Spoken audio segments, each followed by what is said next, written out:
మీకోసం ఎవరు వచ్చారు? లోపలికి రమ్మను. ఆయన మిమ్మల్ని రమ్మంటున్నారు.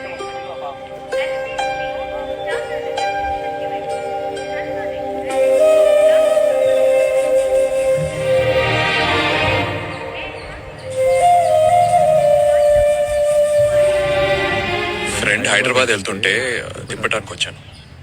అయ్యో, ఈ స్టేషన్ నుంచి హైదరాబాద్కి వెళ్ళవండి. ఓ అవునా? అయ్యో సర్లే, ఆడే తెలుసుకుంటాడులే. స్టేషన్ మందేనా? మంది కాదు, గవర్నమెంట్ ది. అదేలే. నెల సంపాదన మీద బతకాల్సిన అవసరం నాకు లేదు. ఏం లేదు. పిలిచావా? నువ్వేం పిలవలేదు కదా? ఆ, పిలిచానండి. ఉదయం మీ బట్టలు వాషింగ్ చేసేట